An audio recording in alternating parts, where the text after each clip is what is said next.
First, trim your clips. Now sync the clip with your audio you're using.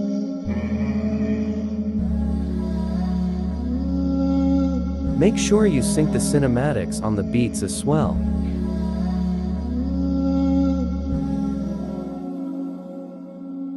Now, add some velocity to the first clip.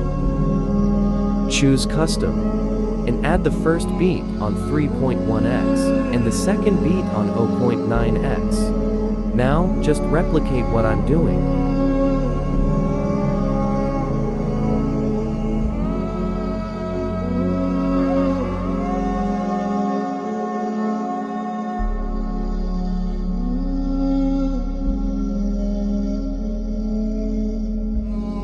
Now make sure to choose Better Quality and save. After you check the video, resync your clips.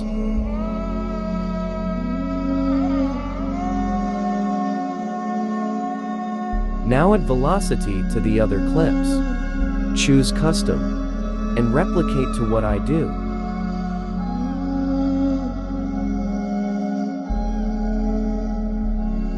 Now choose Better Quality and save. And do the same to the other clips.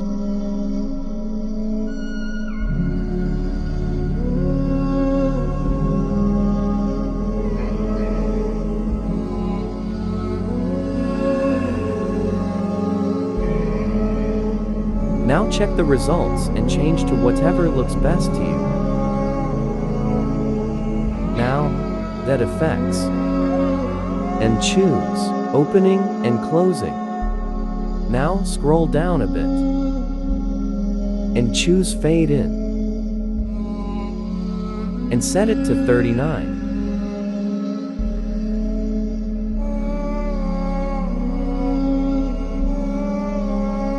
Then select your audio and choose Fade and set it to 4.4. Now, once again, choose Effects, go to Lens, and choose Smart Sharpen. Click on Adjust, and do the following. And save. Now add the effect on the whole. Edit. After that, split the clip on the beat drop. And now select the second split and choose Animation. Now choose Rock vertically and set it to 0.3. Now choose Effects and add the Shake effect with the speed of 0 and intensity of 6. After that, add the effect just before the beat drop where it's slow-moded. Now go to Effects and choose Retro and select Noise 1 and click on Adjust. Now set it to 11 and finally click Save. After that, add the effect all over the edit. And do the same with the TV lines effect.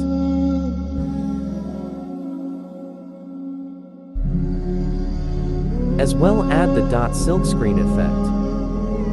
And make sure to adjust it all over the edit. And now add the vibration flash effect. And add it in between the beat drop.